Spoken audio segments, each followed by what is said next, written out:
32 banyaga na iligal na nagtatrabaho sa umano'y small-scale pogo sa Parañaque ang inaresto ng mga otoridad. Bukod sa online gaming, may love scam operation din daw doon. Balitang hatid ni Nico Wahe.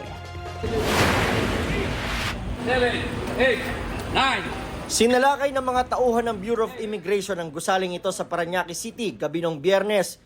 Inaresto nila at ng National Bureau of Investigation o NBI ang 32 banyagang iligal na nagtatrabaho at nagpapatakbo ng small-scale pogo roon.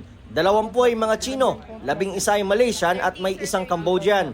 Hawak na sila ng NBI at pinuproseso na ang pagpapadeport at pagbablacklist sa kanila. Nadiskubre ring bukod sa illegal na online gaming, may love scam operation din doon. Paiibigin daw nila ang mga biktima bago hikayatin mag-invest sa cryptocurrency pero scam lang pala. Nagpapanggap po sila ng mga babae. Meron po silang parang mga studios na kunwari ito ay kanyang kwarto habang nakikipag-usap po sila doon sa kanilang mga biktima. Posible raw na ang mga dayuhan ay kasama sa mga dating malalaking pogo na tigil operasyon dahil sa pogo ban. There are still a lot na nagtatago sa mga smaller areas.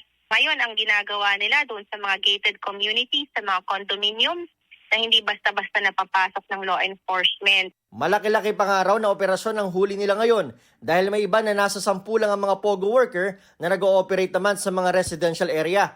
Ayon sa BI, marami pa silang kinakasang operasyon kaugnay sa mga small-scale pogo. Marami pa po tayong aasahan na aresto sa mga susunod na linggo tungkol dito sa mga online gaming syndicates na ito. Marami-rami po yung mga inaabangan natin na mga nagtago pa dito at hindi po sinunod ang direktiba na umalis na po ng bansa before the December 31 deadline. Sa pagsulpot ng mga small-scale pogo, pinag-aaralan na ng House Quad Committee sa pagpapatuloy ng kanilang investigasyon kung paano mapigilan ang posibleng pagbabalik nito. Kailangan natin magpasa ng batas na mapipigilan yung mga ganitong klaseng mga let's just call this an industry na hindi naman dapat mamayagpag sa atin.